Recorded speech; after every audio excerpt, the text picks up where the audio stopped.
স্ত্রীর একটা মন আছে। একদিন নিরিবিলি ভাবে বসে নিজের স্ত্রীকে জিজ্ঞেস করুন তো, তুমি সত্যিই কি ভালো আছো? দেখবেন তার বুকের ভেতর জমে আছে অনেক না বলা, অনেক চাপা কষ্ট, যা সে কখনো মুখ ফুটে বলতে পারে নাই। কারণ সে শুধু আপনার ঘরের মানুষ নয়, সে এমন একজন মানুষ যে নিজের সব কিছু ছেড়ে আপনার হাতটা ধরেছিল। তাই তাকে শুধু সংসারের দায়িত্ব না, একটু সময়, গুরুত্ব আর অনেকটা ভালোবাসা দিন। গ্রামের মধ্যবিত্তরা মাত্র 2 টাকা করে সঞ্চয় করে লাখপতি হবার গোপন technique, money saving tips. Daily Bangali blog, গ্রামের সাদামাটা জীবন। তো নতুন দিনে নতুন আরেকটি ভ্লগ ভিডিও নিয়ে হাজির আমি আপনাদের মাঝে সাভানা, ভারতের ছোট্ট একটা গ্রাম শীতলকুচি জেলা থেকে বলছি। তো welcome back to my channel. আসসালামু আলাইকুম। তোমরা সবাই কেমন আছো? আমি আশা করি তোমরা সকলেই ভালো আছো। আলহামদুলিল্লাহ আমিও ভালো আছি, আমার পরিবার পরিজনদের নিয়ে আলহামদুলিল্লাহ আমি ভালো আছি। আর আমার প্রাণপ্রিয় কলিজা আপু ভাইয়েরা, তোমরা সবাই কেমন আছো? আমি আশা করি তোমরা সকলে ভালো আছো। তো বরাবরের মতো না ব্লগটা আমি সকাল থেকেই শুরু করে দিলাম। তো যাই হোক, যেহেতু প্রত্যেকদিন বিকাল 4টায় আমার ব্লগ আসে, তো কোনো না কোনো ব্লগ তো শেয়ার করতে হবে। আমার ব্লগের কোনো না কোনো অংশে ভালো লাগলে সাবস্ক্রাইব করে পাশে থাকবেন। তো যাই হোক, গ্রামের মধ্যবিত্তরা মাত্র 2 টাকা করে সঞ্চয় করে লাখপতি হবার গোপন টেকনিক, মানি সেভিং টিপস। তো ভিডিওটা এড়িয়ে যাবেন না, না হলে কিছুই বুঝতে পারবেন। আমার প্রত্যেকটা ব্লগে কিন্তু আমি বাস্তবে যেটা, সেটাই কিন্তু আমি তুলে ধরার চেষ্টা করি। আমি জানি না আমার ভিডিও কারো উপকারে আসে কি না, সেটা কিন্তু আমি জানি না, কিন্তু কিছু হলেও আপনাদের উপকারে আসবে। কারণ আমি যেটাই বাস্তব সেটাই তুলে ধরি, আমি কিন্তু বানিয়ে সানিয়ে কোনো কথা বলতে পারি না। তো যাই হোক, চলো ব্লগটা দেখতেই থাকো, আশা করি খুবই ভালোই লাগবে। তো মেন টপিকে আসি। যেহেতু আমি গ্রামের গৃহিণী, তো গ্রামের মধ্যবিত্তরা মাত্র 2 টাকা করে সঞ্চয় করে লাখপতি হবার টেকনিক। দেখুন, আজকে আমরা 2 টাকা মানে ফেলবো মাটির ব্যাংকে বা প্লাস্টিকের ব্যাংকে, কালকে আমরা 3 টাকা ফেলবো, পরশু দিন আমরা 5 টাকা, তরশু 10 টাকা, এভাবে ধীরে ধীরে ধীরে অ্যামাউন্টটাকে বাড়াতে হবে। তারপরে 20 টাকা প্রত্যেক দিন, তারপরে 30 টাকা, তারপরে 40, 50, এভাবে 100, 100, 200 বা 300 বা 500, এইভাবে ধীরে ধীরে আমাদের অ্যামাউন্টটাকে বাড়াতে হবে। আর যদি আমরা ওই 2 টাকাতে আটকিয়ে থাকি, তাহলে কিন্তু আমরা কোনো দিনও কোনো কিছু করতে পারবো না। এটাই হচ্ছে মেইন বিষয়। তো আমাদের অ্যামাউন্টটাকে বাড়িয়ে বাড়িয়ে সঞ্চয় করতে হবে। সবাই কিন্তু টাকা সঞ্চয় করে, টাকা সঞ্চয় করার ধরন কিন্তু প্রত্যেকেরই আলাদা। আমরা যদি এখন থেকে অল্প অল্প করে টাকা সঞ্চয় করে রাখি, তাহলে কিন্তু বছর শেষে লাখপতি হবার গোপন কৌশলগুলো তোমরা আমার কাছে শিখে নিও। কারণ এটাই হচ্ছে গোপন কৌশল। আজকে যদি তোমরা ভাবো যে হ্যাঁ প্রত্যেক দিনে 2 টাকা করে কিভাবে লাখপতি হব, এই 2 টাকাতে আটকিয়ে থাকতে হবে না। 2 টাকার থেকে আমাদের অ্যামাউন্টটাকে বাড়াতে হবে, বাড়িয়ে বাড়িয়ে আমাদের লাখপতি হতে হবে।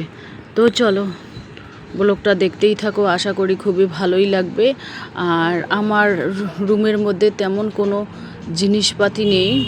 তো যাই হোক, বাইরে গিয়েছিলাম, বাইরে গিয়ে একটা ন্যাকড়া নিয়ে আসলাম, কালো ন্যাকড়া নিয়ে আসলাম। এই যে ব্ল্যাক কালারের ন্যাকড়া নিয়ে আসলাম, এই কারণে নিয়ে আসলাম। তো ওই যে মশলার ডিব্বাগুলো একটু পরিষ্কার করব সেই জন্য। আর সাদা বা হলুদ ন্যাকড়া দিয়ে মোছামুছি করলে খুব কালো হয়ে যায়, নোংরা হয়ে যায়, দেখতে বিচ্ছিরি লাগে। সেই জন্য ভাবলাম যে একটা কালো ন্যাকড়া নিয়ে এসে পরিষ্কার করি। তো যাই হোক, পরিষ্কার পরিচ্ছন্ন হচ্ছে ইমানের অঙ্গ। এভাবে আর কি আমি আমার টুকিটাকি সংসারে কাজকর্মগুলো তোমাদের কাছে শেয়ার করি। আর যতটুকুই পারি ততটুকুই শেয়ার করার চেষ্টা করি, এর থেকে বেশি শেয়ার করতে পারি না, কারণ সময়ের অভাবে আমি পাই না। সকালবেলায় বাসন ধোয়াও তোমাদের কাছে শেয়ার করতে পারি না, মুরগিদের ছেড়ে খাবার দেব সেটাও শেয়ার করতে পারি না। এই কারণে সকালবেলায় খুব তাল পড়ে, রান্না, মুরগিদের খেতে দাও, ছেলে মেয়েদের খেতে দাও, বাসন মাজা, উঠান ঝাড়ু দেওয়া, ওইগুলো ক্যামেরা করার মতো লোক থাকলে কিন্তু ভালোই হতো, তাই না? কিন্তু ক্যামেরা করার মতো তেমন লোক নেই। সেই জন্য আমি কি করি, ওই যতটুকুনি পারি একা একা ততটুকুনি আমি শেয়ার করার চেষ্টা করি আর কি। আর রাইস কুকারটা দাগ পড়েছে, কারণ রাইস কুকার আর ওই ইন্ডাকশান ওভেন একখানে তো রান্নার যে তেলের ছিটা সেইগুলো রাইস কুকারটাতে পড়ে, রাইস কুকারটার বাইরের ঝলকটাতে পড়ে হলুদ হলুদ হয়ে গেছে, সেই জন্য একটু মুছে দিলাম আর কি। আর সাথে ইন্ডাকশানটা মুছে দিলাম, টেবিলটাও একটু মুছে দিলাম। জানোই তো তেল চিটচিটে ভাব থাকলে তো এরকমই হয়। এবার শুকনো মশলার জারগুলো আমি একটু মোছামুছি করে পরিষ্কার করে নেব। এই যে দেখতে পাচ্ছেন, এইভাবে পরিষ্কার করে আর কি মুছিয়ে নেব। যাই হোক, আমার ব্লকের মধ্যে, আমার রুমের মধ্যে বা ব্লকের মধ্যে তেমন কিছু মানে জিনিসপাতি নাই যে তোমাদের কাছে শেয়ার করব। ওইটুকুইটাকেই ছোট ছোট আমার মশলার ডিব্বেগুলো একদমই চলে না, ওইগুলো মনে হয় 2-3 বছর হয়ে গেছে এরকম। আমার অন্নপূর্ণা ভাণ্ডার আমি পাই না। আগে তো আমি 1,500 করে পাইছিলাম লক্ষ্মীর ভাণ্ডার, এখন অন্নপূর্ণা ভাণ্ডার পাই না। এই কারণে আমার হাজব্যান্ড যেহেতু সরকারকে ট্যাক্স দেয়, সেই কারণে নাকি যাদের হাজব্যান্ড সরকারকে ট্যাক্স দেয় তাদের ওয়াইফ আর কি টাকা পাবে না। আমি সেইটা 3,000 টাকা থেকে বঞ্চিত। আমার মনটা খুবই খারাপ, তো কি বলবো। আর আগের থেকে 1,500 করে পাইছিলাম, মনটা খুব ভালো হয়েছিল। ওই 1,500 টাকাতে মনে করো পান সুপারি ক্রিম বগেরা পাউডার, তোমার শখের জিনিস আমি যথেষ্ট, মোবাইলে টাকা ভরানো যথেষ্ট করেছি, কিন্তু এখন পাচ্ছি না, নিরুপায়। তো যাই হোক, একটা আছে যুবশক্তি, নাকি আগস্ট মাসে অ্যাপ্লাই করতে হবে। সেই যুবশক্তি অ্যাপ্লাই করব, ওটাতে নাকি 2,000 টাকা করে মাসে। তো আমার যেহেতু মাধ্যমিক পাস সার্টিফিকেট আছে, আমি অ্যাপ্লাই করব। কোনো চেষ্টাও আমি ছাড়বো না, সব ধরনের জিনিস আমি চেষ্টা জারি রাখবো, যাতে আমি আগের থেকে 1,500 করে পাইছিলাম, ওই 1,500-2,000-এর মধ্যে আমাকে করতে হবে। আমার সবাই পায়, আমার মনটা খারাপ। আর এটা করা উচিত ছিল সরকারের, যে প্রত্যেক ধনী গরিব যা আছে সবাইকে 1,000 করে দেই, যাতে কেউ কাঁদে না, কেউ হাসে না। এখন দেখতে পাচ্ছেন 3,000 করে কেউ পায়, কেউ পায় না, কেউ কাঁদে, কেউ হাসে, এরকম একটা পরিস্থিতি। যাই হোক, দেখা যাক কি হয়, আরও অ্যাপ্লাই করব। আর আমার গ্রামীণ যে ব্যাংকটা আছে সেটা ব্লক হয়ে গেছে। এটা কালকে নাহলে পরশু দিন, যেদিন সময় পাবো কাল বা পরশু দিনের মধ্যে, 2 দিনের মধ্যে আমাকে কমপ্লিট করতে হবে।